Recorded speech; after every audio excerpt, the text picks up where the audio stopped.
but you can send me messages anytime that you want. We are going to go through a little bit of everything today, but the big thing that I want you guys to know is you have so many resources to prepare for this test. So first of all, you have this live stream, which is great. If you watch this live with me, then as we're going, ask questions, see what you don't understand. It's the best thing that you can do is to really reach out when you don't know. And even if I say, we'll wait till the end, or come see me about that, or I'll send you something separate, we can get you ready for that.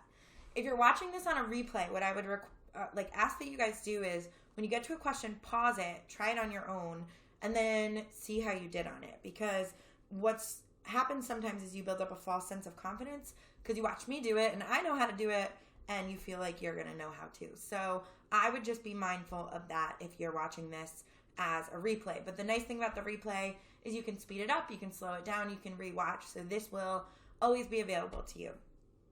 Okay, other things that you guys have available. If you go to my teacher site, whether you have me or not for class, and go to the page that says Midterms, so go to Algebra 2 and then Midterms, you're going to see tons of stuff. So you're going to see lots of different files, not only the review packet that everybody got, but also a couple different things that I just gave my classes with full keys to them, including this document from this live stream. And then down here is really where the magic happens. So there's a quizzes, which is an online interactive game. You can just click it, hit play solo game, and it's just multiple choice questions to help you practice. This right here goes topic by topic through everything on the exam. And some of the videos I made specifically based on what we've learned, some of them are just YouTube videos that I know are good, so topic by topic. And then these are all the live streams from every other unit. So you've got tons and tons of resources to help you prep for this test. So we're going to go kind of in order through the topics that were on your study guide. I'm going to go faster through some, slower through others. Again, that's based on how my class has been doing on things. So if you're not in my class, feel free to ask questions, okay, at any time. All right, so we're going to start with transformations. And typically, once we get back into the swing of these are something that if you get the idea behind them, every question is just sort of a logic question with that. So the one thing that we're going to really talk about is horizontal versus vertical, right? Horizontal versus vertical. So the phrase that some of your teachers might have taught you guys was like HIVO, right?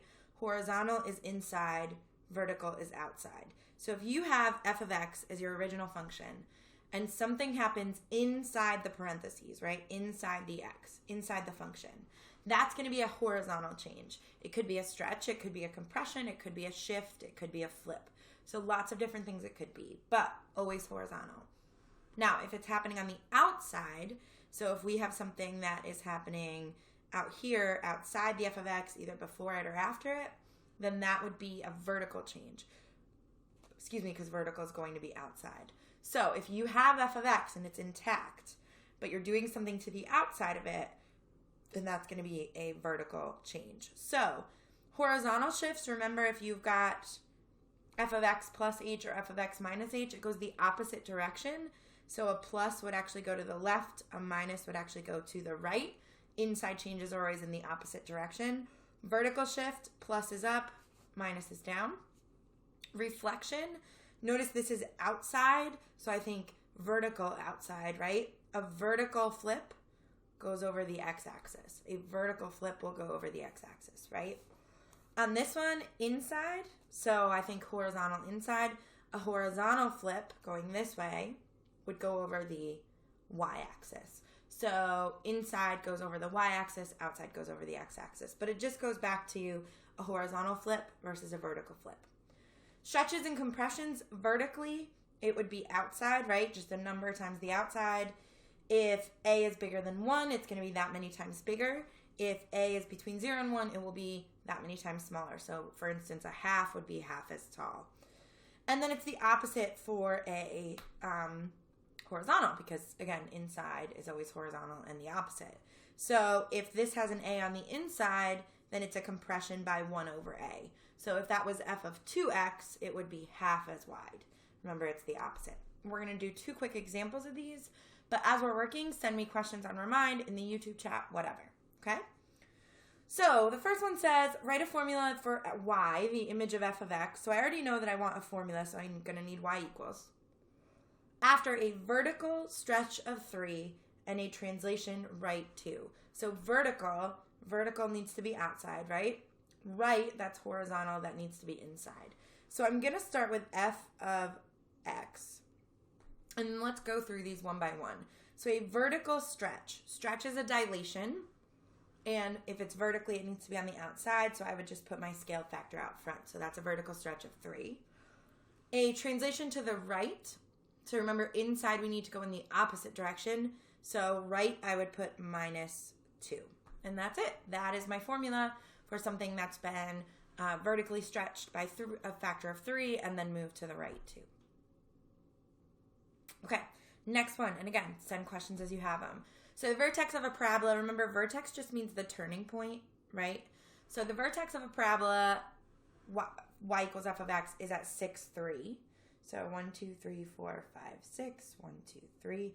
And by the way, a good strategy on any question is if you're not really sure, what it looks like, when in doubt, graph it out. Kind of see what you're working with. What is the vertex of the parabola defined by this? So let's think about what transformation happened there. It's an outside change because it's not inside your parentheses. So outside is vertical. It's plus. It's a translation. So this goes up 5. So from 6, 3, I want to go up 5. So my x-coordinate doesn't change. It's still at 6. But from 3, if we go up another 5, now I'm at 8. So that would be at 6, 8. And for the most part, if you can do that with transformations, if you can look at two graphs and tell me what the transformation was, any of that kind of stuff, you're going to be in really good shape. So again, send questions on this, but I'm going to spend less time on things people tend to struggle less with, and there are extra videos on my crash courses that I sent you guys yesterday. All right, exponent properties. This tends to be something, for some reason, just ignites fear in people. And what I want you guys to know is that you know this. The things you need to know are your exponent rules, which I think you know, and then you need to know order of operation. So think PEMDAS, right? So remember our laws of exponents. When you multiply like bases, you can add the exponents. When you divide like bases, you can subtract the exponents. When you raise a power to a power, you multiply, right? If you know those three things, then you know what you need to be doing. We just need to put it into action. This is some examples on here, so if you need it, pause the video, look at these. But those would be things that we are going to, get to. Somebody just asked, are we going to be doing any more in-depth that honor students should know? So that's something that you're going to have to talk about with Miss Blakely and Mrs. Vuclick, is anything more in-depth that they would make sure that you know. I would say just generally be prepared for more critical thinking questions. But right now I'm doing like baseline for everybody. So Regents, honors, everybody can kind of take this as their baseline. For Regents, I would say this is what I expect you to know. For honors, think about what you've talked about in class, and if you need to amp it up, okay? All right, so looking at these exponent properties, so let's talk about these and just go through sort of our order of operations here and think about what we do. So thinking about this, the first thing, I see exponents, but there's not really much I can do with them. I'm not raising any quantity to a whole power. I don't see any parentheses, and then I see multiplication and division. So I'm actually going to start and think about that really my numerator is grouped and my denominator is grouped, and that those are sort of like almost in parentheses, right? So I'm going to start with my denominator because I see that there's some multiplication that I can do there. So I'm going to leave my numerator alone. In my denominator, any numbers, I'm just going to do whatever operation it asks me to do. So 2 times 4 is 8. And then for my variables, I'm going to think about what law that is. So I'm multiplying, so I'm going to add my exponents. Remember that that's y to the first. And so that is just going to stay y to the first. For the x's, I've got x to the negative first and x to the second. Add those exponents will be x to the first, right? So what I wind up with here is 3/8. I can't reduce that. I can't divide them. I'm just going to leave it as 3/8. Now let's look at our x's. I've got x to the second over x to the first. When you divide like bases, subtract your exponents. So that's going to be x to the first. And then for the y's, again, y to the second, y to the first. So that's going to be y to the first. So you could write this as either 3xy all over 8 or 3/8 xy. Either of those, totally acceptable. All right, next one. So now I see I've got some stuff going on here. And there's more than one way you can do these, right? There's multiple options for your order here. So some people will look at this and go, oh, I see parentheses, and they're going to raise each of these to the -4th. Remembering that when you do a power to a power, you multiply, right? That's fine. That works. Then from there, you could simplify. But what I would say is when you have parentheses, often it will help you to simplify within those parentheses first. And this is sort of an easier example, and we'll look at some that are harder in a second. But here, I can actually simplify inside those parentheses. So this is x to the -5th, because when you multiply like bases, you add them. And then I'm going to raise that all to the 4th. So now this is just a power to a power. So that's x to the -20th, which actually is what this one would have given you also, right? Add your exponents. And then think about what negative exponents do, and you're going to get to the same answer from either direction here. A negative exponent flips your base and makes the exponent positive. So right now, this is in the numerator of a fraction that's over 1, right? So it's really going to move down to the denominator, and the exponent will become positive. Now, I'm going to put a 1 in the numerator so that I don't forget that that's in the denominator. So that is 1 over x to the 20th. All right, now we're going to get a little more interesting down here. So if I look at this one, again, let's see what we can do before we start working between the numerator and denominator. Because remember, it's like my numerator is grouped together, my denominator is grouped together. So let's start in our numerator. So when I look at this, I see nothing that I can sort of combine in the parentheses, but I know that that's 2 to the 1st, so I'm going to write in a 1 there, just so I don't forget it, okay?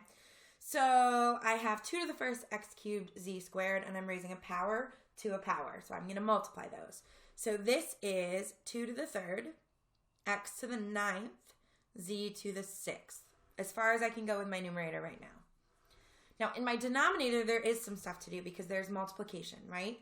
So I don't see any numbers, so I am just going to start with my variables. So when you multiply like bases, you add them. So x to the 3rd and x to the 4th, those will be x to the -1st.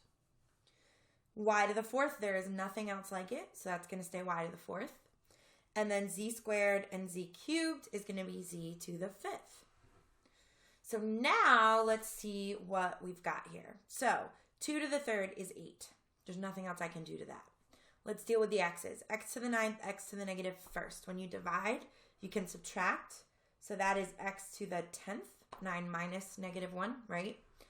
For the z's, I've got z to the 6th and z to the 5th. When I divide those, you can subtract your exponent. So that's z to the 1st, or just z. And the y, he doesn't have any other friends in this fraction, so he's just hanging out. And that is as far as that could go. All right, one more of these because I know this is a topic that often people just get hung up on. So when I look at these, I'm going to start in my numerator denominator, see what I can do, and then go to, working between them, staying within my parentheses. So here with the numbers, in my numerator, there's nothing much you can do. A cubed, b squared, c to the 0. Remember that any number to the 0 except 0 is 1. So the numerator is really just -2a cubed b squared, right? C to the 0, can't do much. Over 3, can't do anything down here. And that's still all to the -2nd. Now, from here, what we're going to do is we're going to work between those, staying within the parentheses. So the -2 and the 3, I can't divide those. I'm just going to leave that as -2 over 3.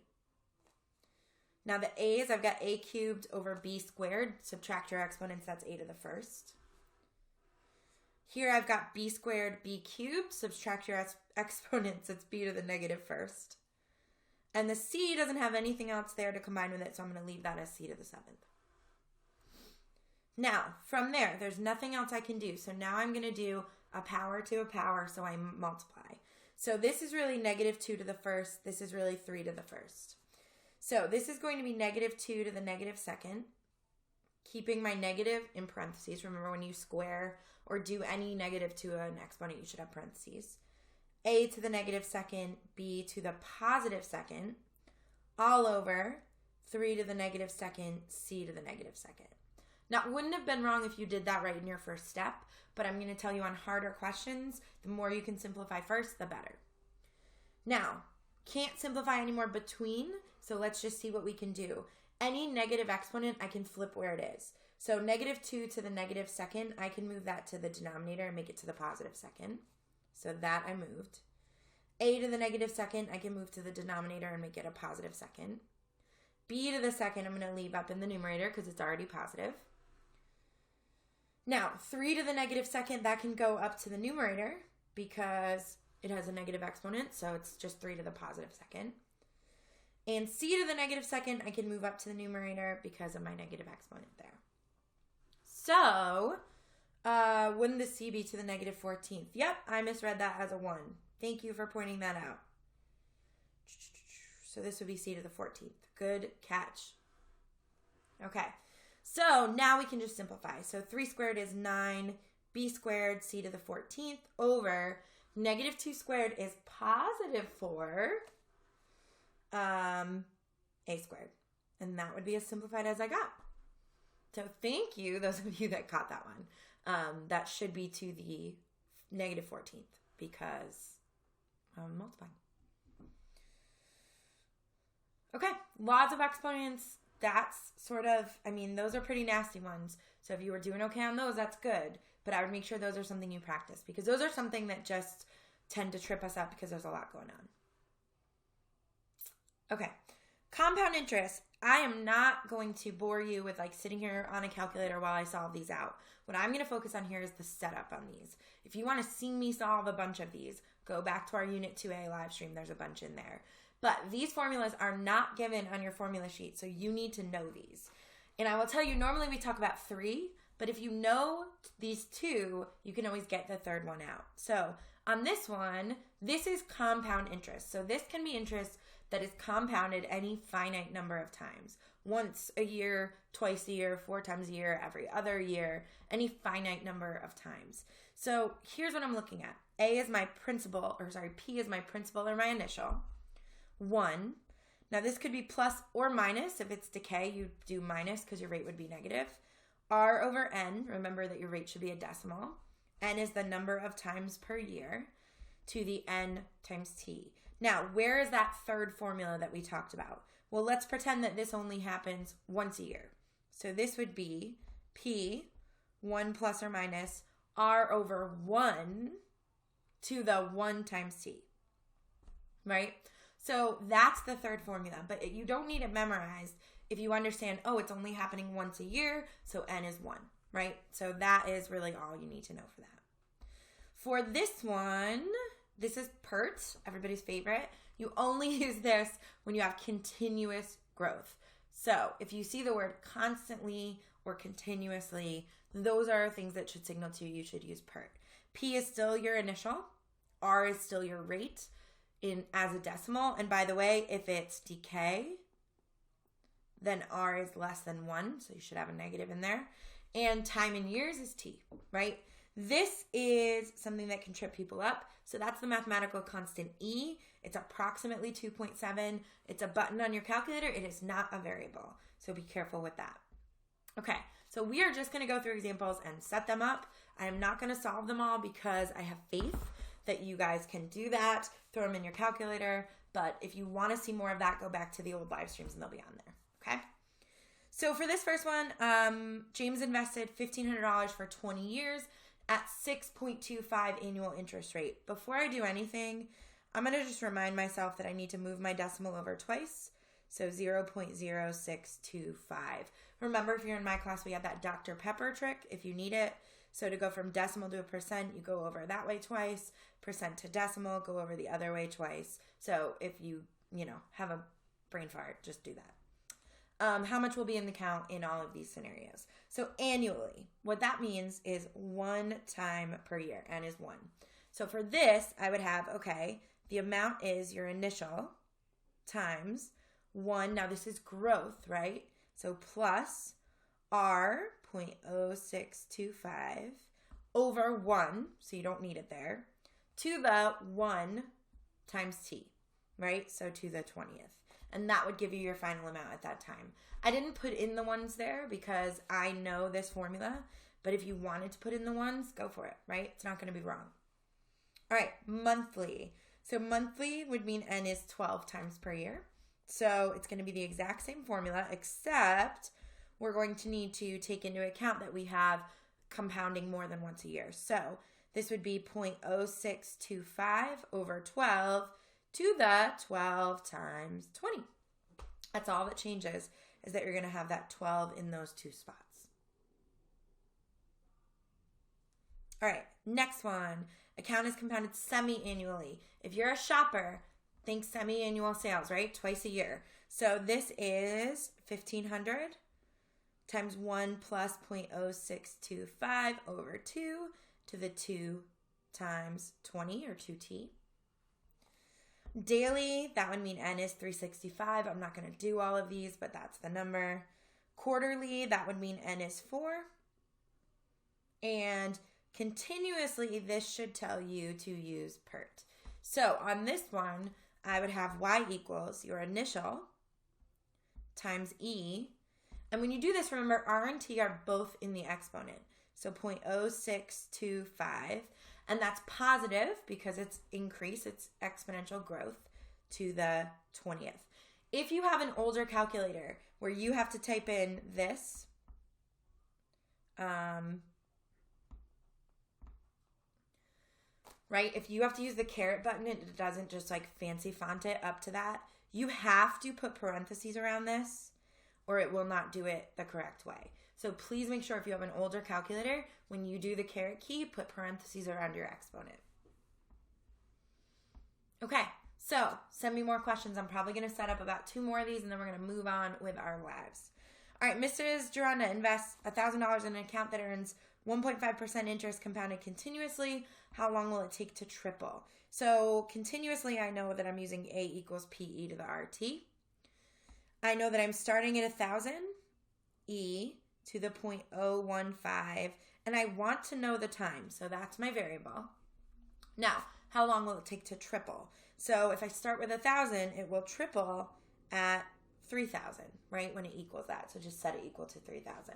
And then you could divide and use a logarithm or put it in your calculator depending on how it asks you to solve that.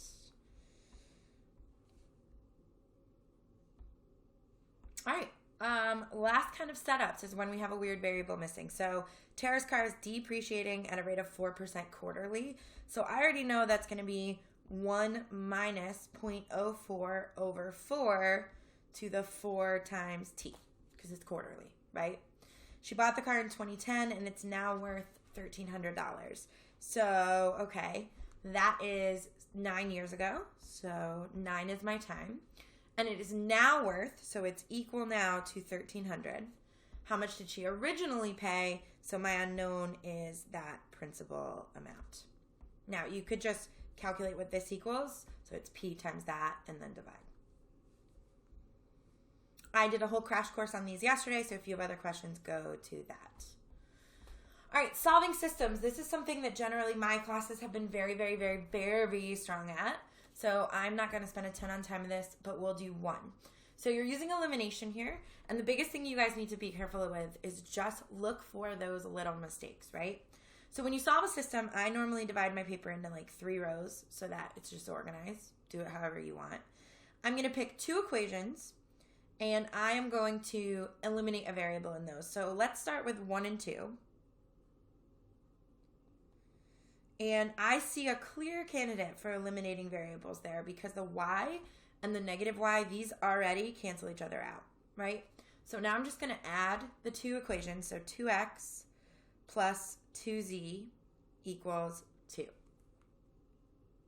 Now pick any 2 other equations. You can do 2 and 3 or 1 and 3. I'm going to do 1 and 3 just because the y on 1 is already negative. So it just jumps out to me. So 4x plus 2y plus z equals 8. All right. So to get these to cancel, I'm going to multiply this whole top one by 2. So 2x minus 2y plus 2z equals negative 2.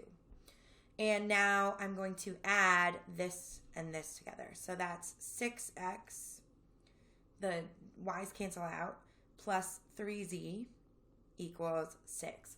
And notice, I eliminated the same variable in both problems. That's really key here. So now I take this equation, my one without a y, and that equation, my one without a y. And now, pretend you're in Algebra 1, right? Solve away. So 6x plus 3z equals 6. A good idea here might be to put lines through your z's. Some people don't, and it winds up backfiring. So I would put lines through my z's if I were you.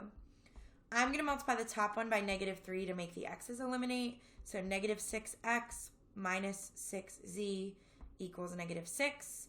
And then I've got 6x plus 3z equals positive 6. So the x's eliminate. And then I've got negative 3z equals 0. So z is 0. And now I can plug back into one of these equations, doesn't matter which one, and that will give me what x is. So I've got 6x plus 3 times 0 equals 6. So 3 times 0 is 0. Here I get x equals 1. And then to get y, plug back into an original. So x plus y plus z equals 3. Again, I put my line through, so I don't think that's a 2. So 1 plus y plus 0 equals 3. So y equals 2. So your solution here would be the coordinate point, which is a three-dimensional point, 1, 2, 0, x, y, z, right? If you need more help on those, go to my crash courses. There's videos on them, but I think generally we're pretty strong at this. All right, inverses. Here's our next topic. So big idea with inverses is that inverses switch your domain and your range, or your x and your y. If you can do that, you're going to be golden on inverses. So we're going to look at a couple problems. We might not do all of them, but we're going to look at a few. So find the inverse of each. When you start with any inverse problem, the first thing you need to do is switch your x and y. And remember, g of x is really just y in disguise. So this is going to be x equals 3y squared minus 5. Now, I'm going to add 5 to both sides. 3y squared. I'm going to divide both sides by 3 to get that y alone. So y squared equals x plus 5 over 3.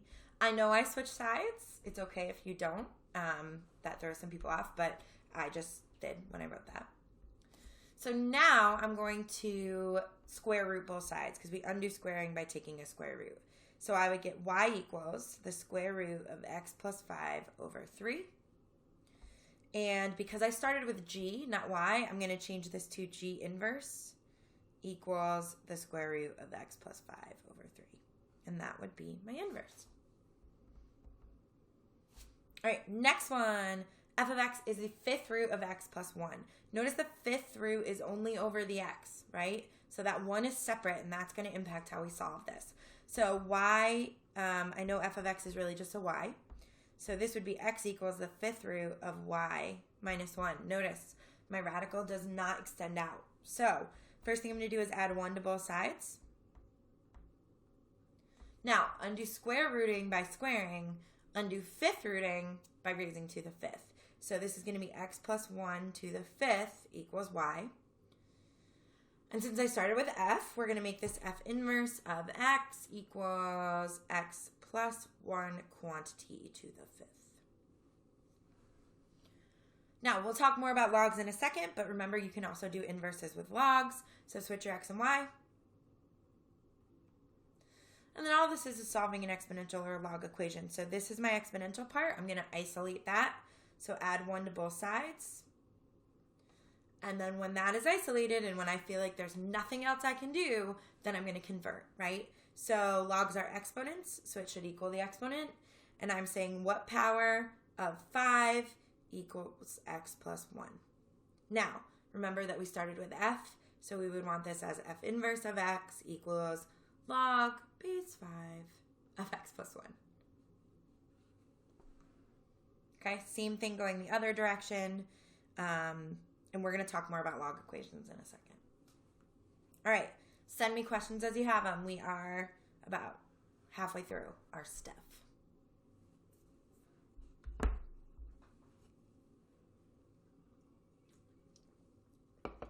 Also, if you're watching the football game, give me a score update because I've not heard Mr. G yelling from the next room. So I don't know what's going on.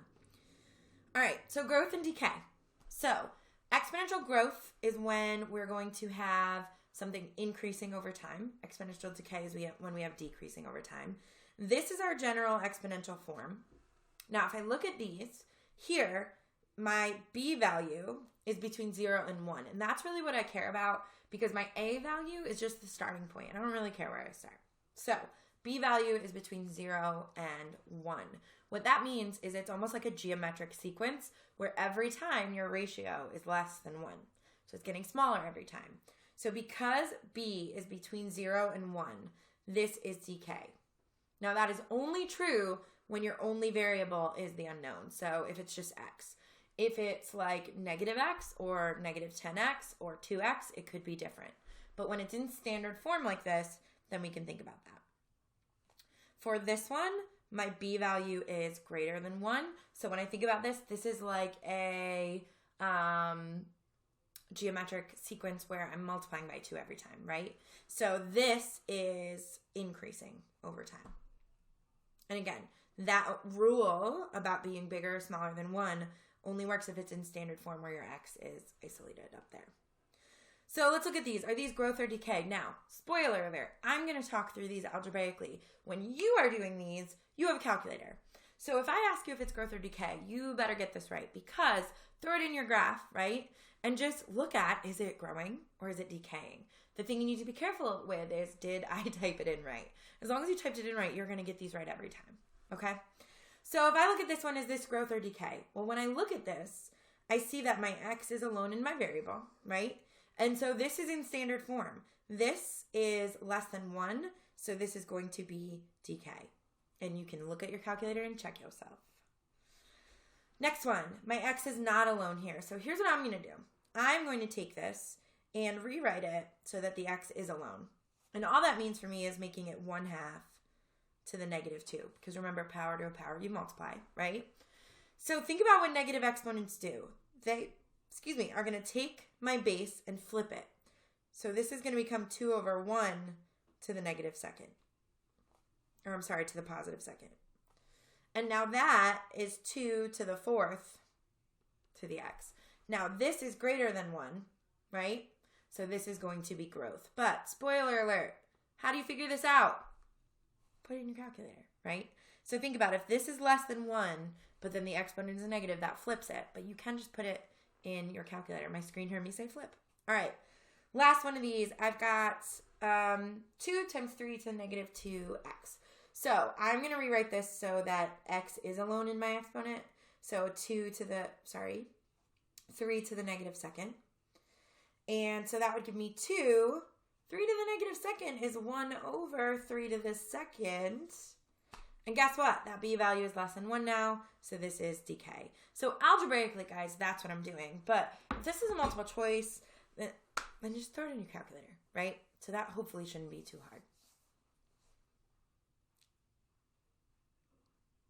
Okay, I'm moving on, but you can still send me other questions. Logs. If you can convert a log, anything else that we've done in this unit you can do, okay? So the deal with logs is the converting. I know that different teachers teach different tricks. What I'm going to talk through is like the concept, like why do we convert it the way we convert it? But if you use like Ben or the IX thing or whatever works for you, if your tutor showed you something, totally fine. But I'm going to talk through the concept so we're all kind of on the same playing field. So convert into exponential form. So remember what logs say. They say what power of n equals m. So n to some power should equal m, right? Now, what is that power? Well, logs are, I hope you're finishing my sentence in your head, exponents, right? So the negative 2, the thing it equals is your exponent. So that would be n to the negative second equals m. Same thing for this one. So this says what power of 9 equals 1 over 81. So 9 to some power equals 1 over 81. And whatever it equals is your power because logs are exponents, right? So 9 to the negative second is 1 over 81. Next one, convert to log form. So this says 17 to the second is 289. So what I'm saying is what power of 17 gives me 289? And We know logs are exponents, so the log should always equal the exponent. Okay, last one of these, and then we'll do some equations. So m to the n equals 35. So what power, your base is m, gives you 35. So what power of m equals 35? Logs are exponents, so the should equal n, because that is the power. If you need help with converting these, go to my crash course. This is one that I did my own video on, and there's other ones on there too. Converting logs is important. Also remember on these, you can always go in the circle, right? So base to that power equals that. So n to the negative second equals m.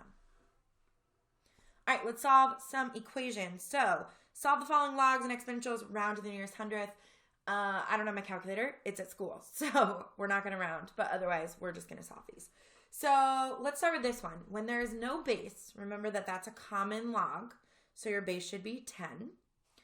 And the log part is isolated. So if that's isolated, I can convert. So what power of 10 equals x? So 10 to some power equals x.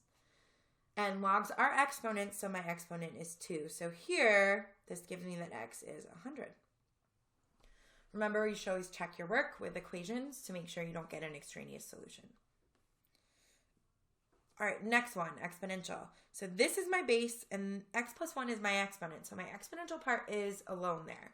So what I'm going to do here is convert. So 3 to the x plus 1 equals 15. So what power of 3 equals 15? And that is x plus 1. Now, I'm going to solve for x. So x equals log base 3 of 15 minus 1. That is not log base 3 15, or sorry, that is not log base 3 of 14. You can't combine those because the 15 is part of the log, the negative 1 is not. So I would put parentheses around that to make sure that you're not stuck. All right, let's go to a little bit harder ones because you guys have been okay on these. So let's look at this one. So I've got 96 equals 16e to the 4x. So I'm going to start by saying my base is e, and my exponent is 4x. So I need to get that alone, right? So I'm going to start by getting rid of the 16. Now they are being multiplied, so I'm going to divide them. So 96 divided by 16 is, I wish I had my calculator. 16 times, let's try 7. 6 times 7. That's not it. Times 8. That's 48. Hold on. So I'm just going to leave it as 96 over 16 because it's Sunday and my brain is not functioning very well. But I'm sure with your calculator you can do that. So now let's convert, right? So I've got the base and the exponent alone. And so now I can convert it. So I would say, okay, what power of e equals 96 over 16, which you know the answer to, even if I don't. And logs are exponents, so it always equals the exponent. Now, you could be real fancy here. Log base e is the same as ln, right? Natural log. So let's say this was a multiple choice and you had to like match it up. You should know that that equals 4x. And now divide both sides by 4. So x equals ln of 96 over 16 all over 4. And if it says to round, round. If it doesn't say to round, please leave it alone. You don't need to round. Okay? Leave it like that. That's exact form. All right, let's do one more of these and then we'll do a word problem. So looking at this, I've got 4 ln x minus 1 equals 5. So this is my log, ln, log base e. And that's my argument, the part inside of it. So I need to get rid of the 4. So I'm going to divide both sides by 4. And just for the sake of making things look a little bit more recognizable to some people, I'm going to write that as log base e. You don't have to. Okay? Now, the log is isolated, right? So now I'm going to convert. So this says what power of e equals x minus 1. So e to some power equals x minus 1. And that power is 5/4. So now to solve for x, I would add 1 to both sides. So e to the 5/4 plus 1. And again, if it does not say to round, you would leave it there. Thanks, Cam. It's 6. 96 divided by 16. Oh, can you tell it's Sunday? Okay.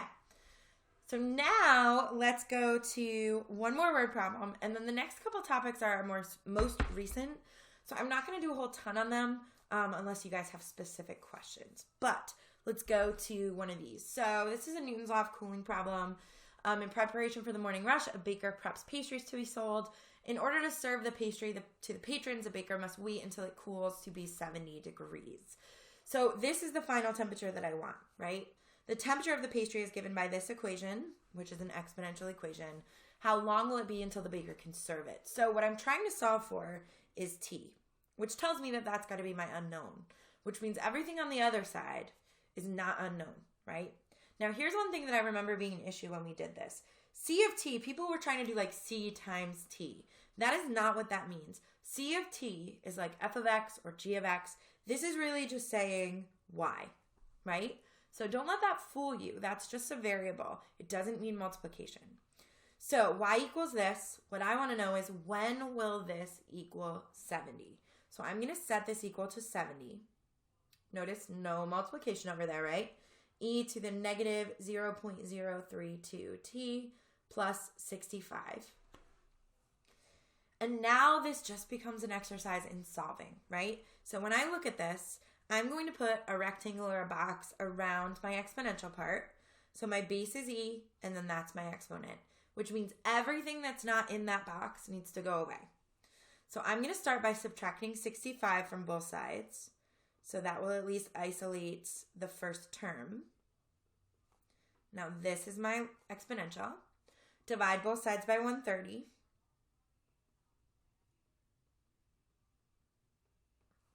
And then I can convert this. So to convert this, I'm going to say, okay, 5 over 130 equals e to a power. So what power of e equals 5 over 130? And logs are exponents, so it will equal my exponent. Now, you could also write that as ln 5 over 30. That's fine. If you're in honors, you might have done this by taking the natural log of both sides. To me, like as an AP calculus teacher, that's even better. That's what I'm going to have you guys do when you get to me eventually. Okay, so now let's get t alone. So divide by negative 0.032, negative 0.032, right? And so t equals ln 5 over 130 divided by negative 0.032, which you would just put in your calculadora if it told you to round. So I would say like expect something of that caliber, something where, it's a word problem, you need to plug something into the equation, and then you also need to isolate. Okay, sequences and series. Guys, generally this was a super duper strong unit, at least for my classes. I'm not going to spend a ton of time on this. So the big thing is explicit versus recursive. Explicit gives you a rule for an based on n. So if you want 100th term, then just plug in 100, right? Recursive depends on the term before it. So for recursive, you need a value for a1 and then a formula for an based on the term before it, which is an minus 1. So we're going to do like one of these and then we'll kind of move on. So if I look at this one, I've got, let's actually look at B.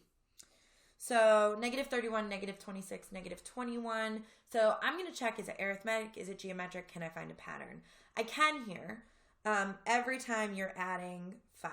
And I know some people were like, aren't you subtracting 5? But it's negative, so we're getting more positive here.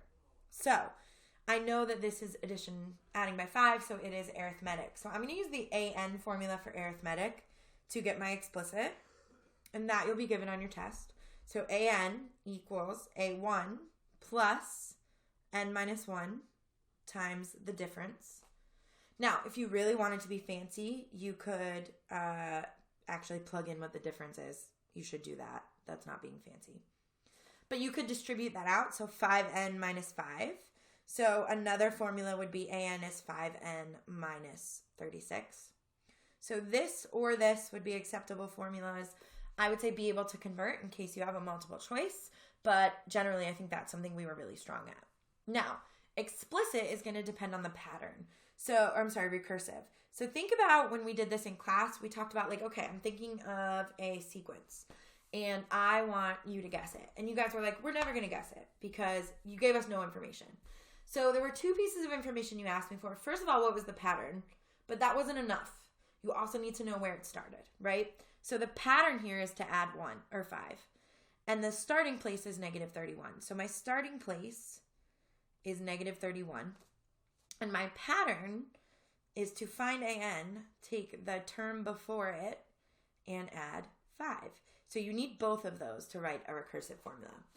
Again, this is not something I would say for a lot of you. You're going to have to spend a ton of time reviewing because this you did great on, and then most of you guys just did test corrections on this. So not too scary. All right, let's do one more. So Mrs. Drana is beginning creative with the midterm seating. She decided to put 1 desk in the first row. Everybody wants that seat. 7 in the next row, 13 in the next row. If each desk is 1 foot long, how long would the 15th row be? So it sometimes helps me to just write this out in a sequence. So 1 in the first row, 6 in the next row, 13 in the next row, and so on. So arithmetic or geometric is going to be my first question. I look at this and I see that I'm adding 5. And I also see that I gave this a typo, so I'm going to make that an 11. So that would again be adding 5. I wanted this to be arithmetic. So I see it's adding 5. So arithmetic, my formula is AN is A1 plus N minus 1 times your difference. So if I'm looking for the 15th row, my difference was 5, then I'm going to say A15 and just plug in 15 for N. So 1 plus 15 minus 1 times 5, 1 plus 14 times 5, and that is 71 desks. Now, it asked me how long the row would be. So for me, luckily, the desks are all 1 foot long. So this would be 71 feet.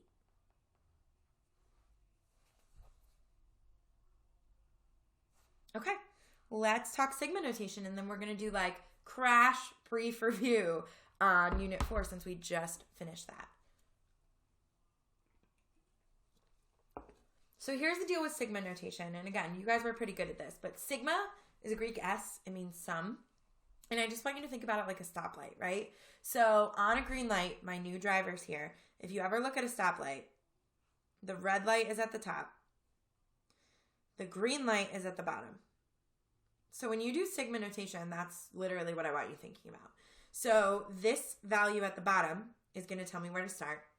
That value will tell me where to stop. So what this means is start at -2 and plug in every value up to 4. And then sigma means add. So this would be -2 squared plus -1 squared plus 0 squared plus 1 squared plus 2 squared plus 3 squared plus 4 squared. Now, it says expand. I expanded.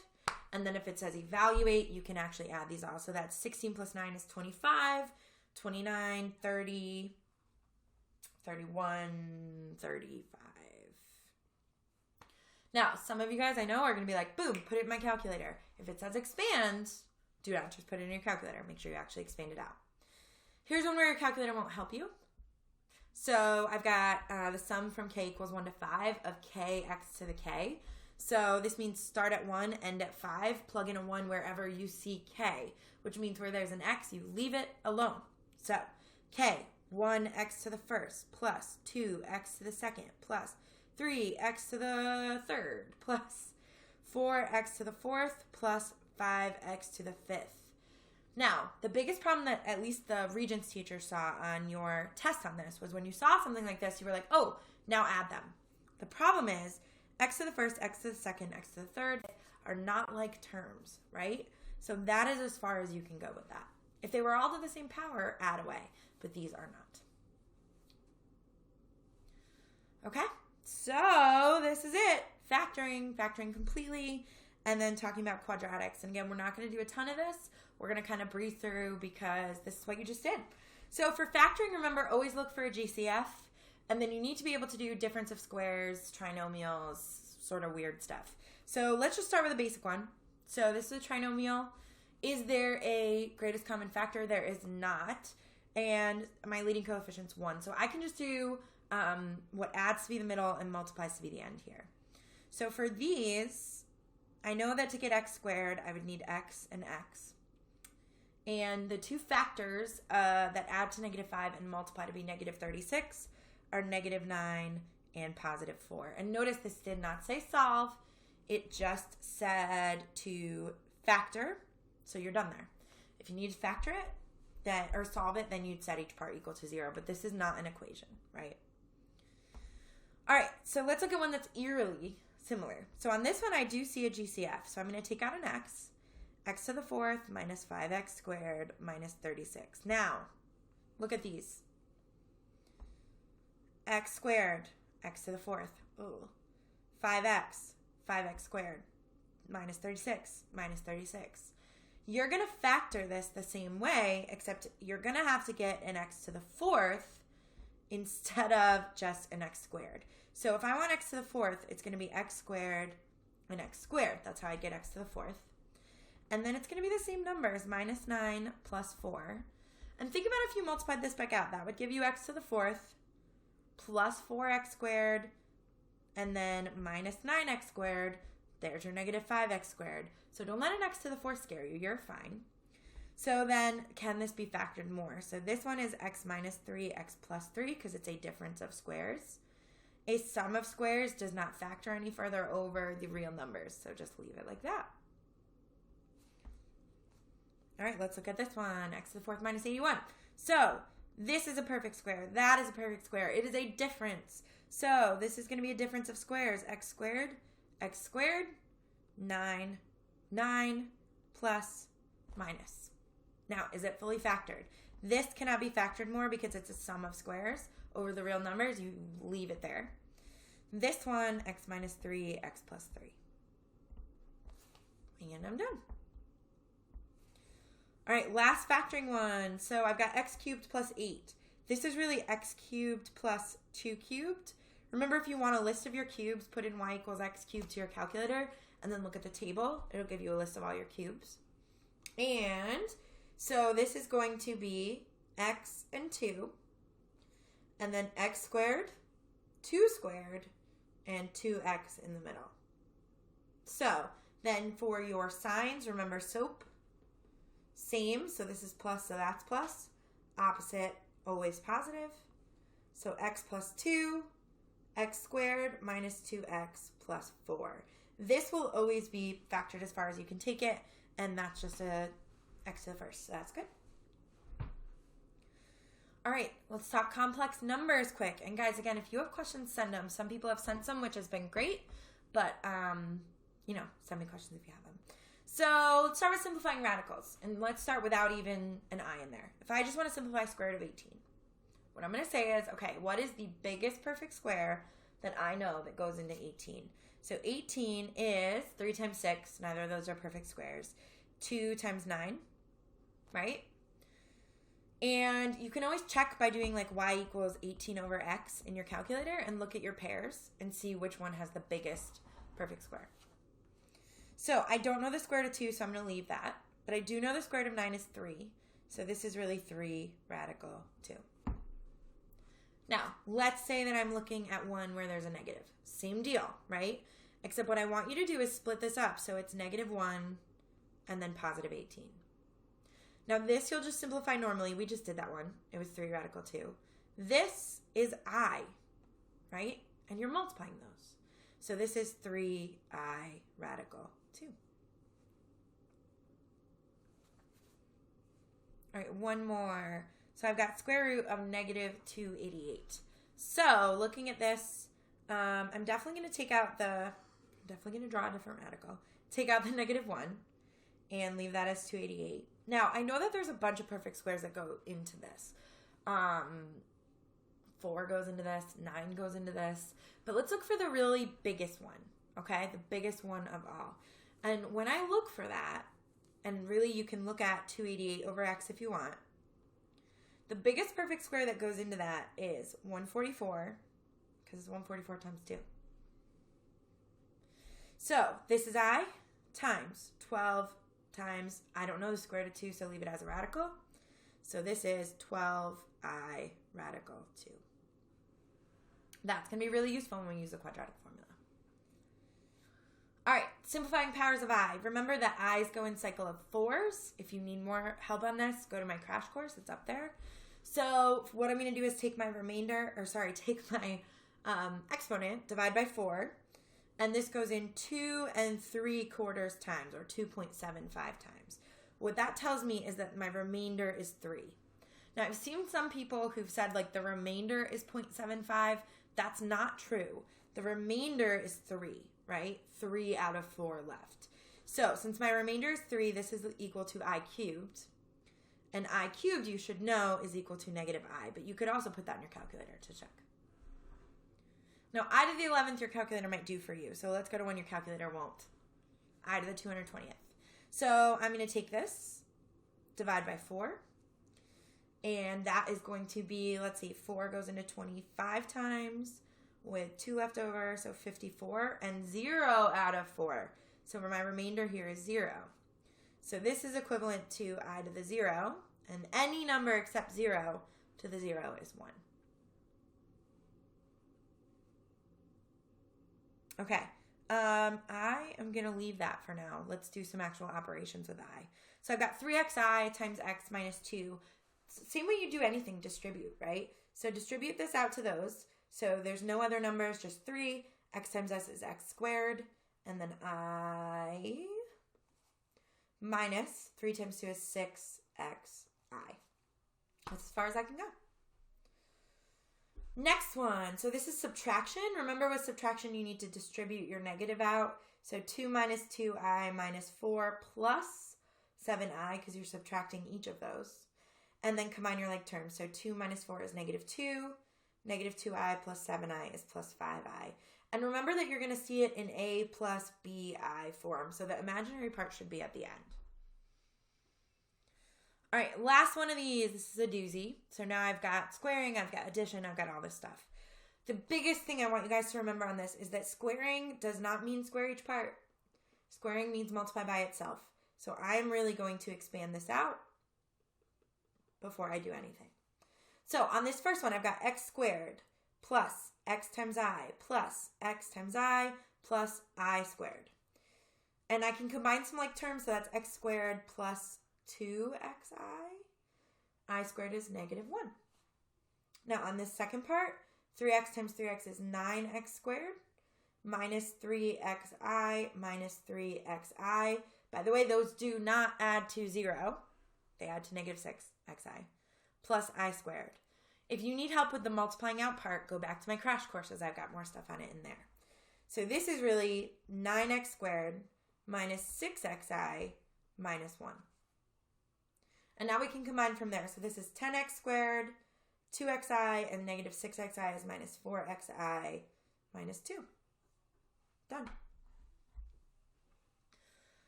You guys are so quiet. Keep sending questions if you have them. We're going to do the last part, which is quadratic. So I've got 2 questions left, and then I will go over anything you guys want. So take a second and send anything. I'm just going to take a drink.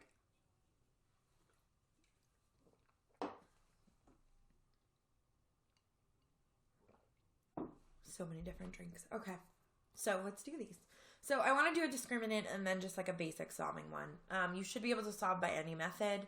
You should know them. You just tested on them. If you weren't happy with your last unit test, you can go back to that live stream, look at your test and see what you got wrong. But it's really important that you know how to do this. This is really going to be the foundation of everything we do from here on out in the year. So use the discriminant. Remember that the discriminant is b squared minus 4ac.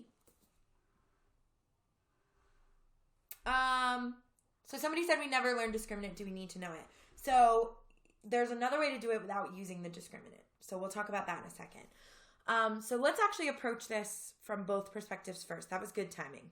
So, okay, let's say it says to classify the solutions, right? So if you're classifying your solutions, typically in Algebra 2, we do that with the discriminant. But let's say you don't know it or you don't remember it. You can do this in another way. So let's do it the long way first. And then we'll talk about the discriminant and why it's easier. And if you're somebody who didn't learn it, you may just pick up on what I'm talking about. So I'm going to use a quadratic formula for this. So I'm going to say x equals negative b, which is positive 1, plus or minus the square root of b squared minus 4ac all over 2a. right? And notice it, like, it's not asking me to find the solutions. It's telling me find the number of them and the type of them, right? So, okay, now I've got 1 plus or minus the square root of 1 plus, this is 1, well, minus a negative, which is plus 32 all over 4. Or 1 plus or minus square root of 33 over 4. So think about this. How many solutions would you have? Well, you have 1 plus that and 1 minus that. So that's 2 solutions, right? And so I already know that. And what type would they be? Well, are they real or are they complex? These are real because we don't have a negative under the radical, right? And what type would they be? Well, are they rational or irrational? So here, I don't know what the square root of 33 is. That's an irrational number. And because of that, this would be irrational. So 2 irrational solutions. If you don't know what discriminant is, you can just do that and look at what your solutions would be, right? Are they real? Are they rational? Are they complex? If you want to go over that more, I do more of that in a crash course video, and I do more of that in the last live stream. So if you did do discriminant, here's what that means. Just take the part under the radical, which would be negative 1 squared minus 4 times 2 times negative 4, which we saw was 33, and classify. So since that's a number, non-zero number, right, we'd have 2 solutions because we're adding and subtracting. So that tells me 2 solutions. Since it's positive, it tells me they're real. And since it's not a perfect square, it tells me that they're irrational. So that's really a good point for anybody, whether you didn't learn discriminant or not. You can always like find what the solutions are on the side and then go from there. And then if you explain this and say why, well, I'd say, well, the number under the radical is not a perfect square. And because of that, it's an irrational solution, right? Okay, this is the last question I have. So then we're going to go from there. I think, let's do a completing the square. So ultimately, like, I don't really care how you solve these as long as you can solve them. We just talked quadratic formula, so let's do a completing, or no, this isn't odd. Let's just do quadratic formula. So x equals negative b plus or minus the square root of b squared minus 4ac all over 2a. So this is a good thought process of why didn't I do completing the square here? Because I know there's some people that like that's their favorite method. But when I look at this, I'm sorry, and I see that my b term is odd, then often what I'll think about is, okay, b is odd, so I don't want to divide that by 2 and square it because I'll get a fraction. You can, but that's why I didn't there. So now let's simplify. So x equals 3 plus or minus square root of 9 minus 60 all over 2. Which is 3 plus or minus square root of negative 51 over 2. And this is where you could like think about the discriminant. Your discriminant there is negative 51. And that tells you you've got 2 solutions, but they're imaginary. So this is really x equals 3 plus or minus. Square root of 51 is really square root of negative 1 times square root of 51. 51 is just 17 times 3. Neither of those are perfect squares. So this is just I radical 51. And so your 2 solutions are 3 plus I radical 51 over 2 and 3 minus I radical 51 over 2. Now, remember with multiple choice or any other kind of question, you could also break this up as like divide each one by 2, right? So don't let that fool you either.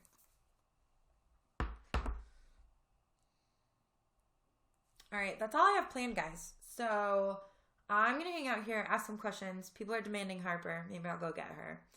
But, yeah, that's pretty much all we got. I'm pretty sure Harper's probably asleep. Let me go check. I'll be right back. Send questions. Harpy, where are you? What are you doing? Do you want to come on the live stream? Come here. Do you want to come see kids? Come on. I know. You're old. I'm sorry. Come here. All right. Here's Harper. Can you say hi? Can you fix your ear? Thank you.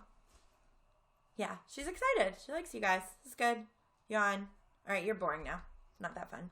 Also, I didn't show you guys this last time. Mr. G has lost his marbles. This is now the microphone that we own for live streaming. And he just ordered an HD camera and an adapter so that we can hook up to Ethernet so that there won't be lag anymore. So, we're starting a podcast studio in our house. More like a vlog, Mr. G said. Deep thoughts. All right, bye, Harp.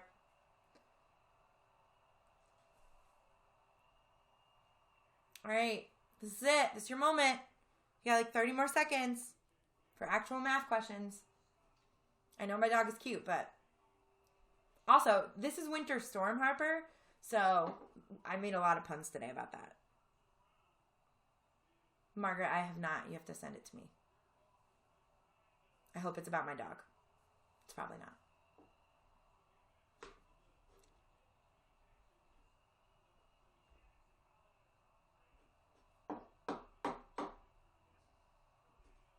All right. I'm about to call it. All right, guys. Good luck. You have lots of resources. Just do your thing. You guys got this, okay? See ya later.